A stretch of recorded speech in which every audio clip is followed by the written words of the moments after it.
the AMD booth. They've got a couple pretty cool show deals. You can get an X3 processor for only 50 bucks, which is pretty crazy. Actually, I need Slick to come over here and check this out. Oh, that's too bad. It looks like they moved our light for some reason, but we're actually running this whole iFinity setup off of an NCIX PC that's running a Radeon 6950 graphics card. So let's move back around to the front. AMD's booth is actually pretty darn cool because they have not only an ultimate iFinity gaming system going on here where you can play. I think this is the game that plays for you if you set it to the easy enough difficulty level, which is handy because, you know, not everyone's great at video games. But they also have a bit of a museum thing going on. So they've got an old ATI Radeon graphics card from before the acquisition, and then they're showing how far AMD has taken that Radeon technology to the point where now with a single card you can power 3 1080p monitors in DirectX 11 games, no big deal. They've also got a little museum of a wide variety of past and present AMD processors, going back all the way to the days when AMD and Intel actually shared the same socket technology. Pretty cool stuff.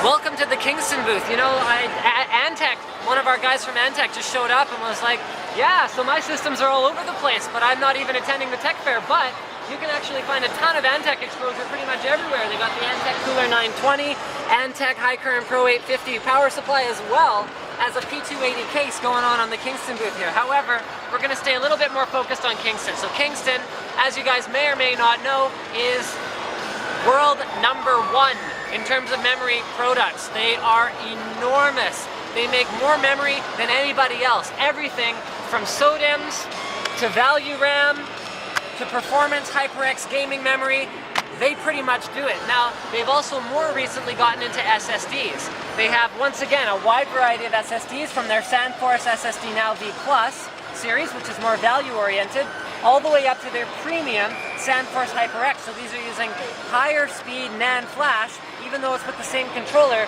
to achieve faster reads and write speeds. Samsung is also enormous when it comes to USB flash. How did I say Samsung? Because what I meant to say was Kingston. However, it looks like they haven't managed to actually put any USB thumb drives at their booth, but I mean, you've probably seen a Kingston thumb drive at some point in time. And as a special show deal, you can get an 8 gig Kingston Data Traveler for only 99 cents, although those may be sold out at this time, because that was a pretty popular one earlier on in the day. So over here we have a Kingston SSD and Kingston memory powered system.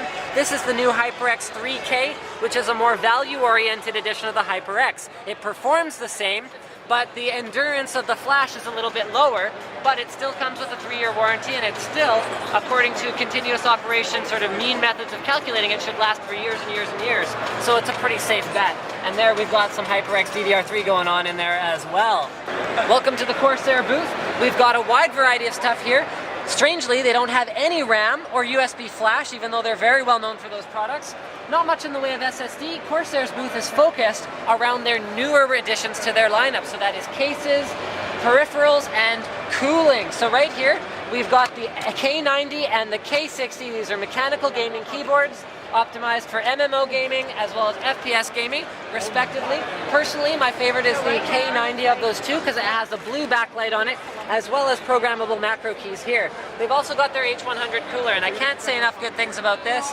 Honestly, in my opinion, every pre-done liquid cooling unit should be dual fan like this, because that's where they start to really distance themselves from air cooling in terms of overclocking. The single fan ones are a little bit better than air sometimes, or they're competitive with air, but these dual fan ones, especially once you start cranking up the voltage, really pull away. Next we've got their M90 and M60, so these are MMO and FPS oriented products to go along with the keyboards themselves. So this one has a ton of different buttons, again optimized for MMO. Slick is for some reason removing buttons from the keyboard over there. And then next we've got the M60, which has the sniper button, which reduces the sensitivity when you're zoomed in, so that you can more easily go for the optimal headshot. I have no idea how many people have put this on today, so it might be like covered in lice and stuff, but hopefully not. You know, Corsair applies a lice repellent spray to the insides of all, no, I'm just kidding, they don't do that. But this is a USB headset that features Dolby 7.1 virtual. Personally, I'm not much of a virtual surround guy, and I would go with the Vengeance 1300 with the high-end sound card personally. However, it's great that they have both options available, whether you want a USB headset or an analog headset. For case, they have the Obsidian 550D. This is the first case Corsair's really done that is optimized for silent computing. So it has noise dampening foam here, as well as on the inside of the side panels. And you can also see that instead of having lots of ventilation and mesh, it uses closed panels in order to block a lot of the noise.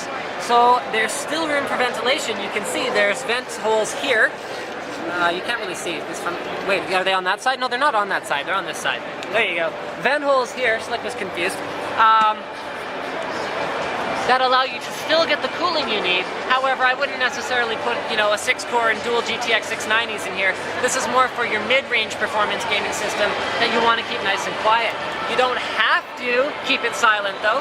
You can take these off, take off the magnetic removable Easy Clean fan filter here, and you can actually install more fans on the top and more fans on the side if you want to get the most cooling performance possible out of your Corsair case. Welcome to the BenQ booth. This will be the last booth in this round of video tours. They have a couple of really cool products at their booth. They have the 2420TX, which, as you guys may or may not know, is pretty much my choice when it comes to 3D Vision 2 light boost capable displays. So this one just had a Windows Update pop up, but they've got Batman Arkham City running on here right now. With 3D Vision 1 glasses, remember, Light Boost is compatible as long as you have a compatible monitor with either 3D Vision 1 or 3D Vision 2 glasses. Now they also have their GP2, and the GP2 is awesome. This is a Pico projector that is capable of using a battery backup. In fact, there is a deal at the show for $4.99. You get the GP2 projector with the battery backup, which is an amazing deal. The GP2 is capable of outputting up to 720p video, and it fits, if you have really big pockets, like, you know, cargo pants from the 90s, then you could totally put a GP2 in your pocket.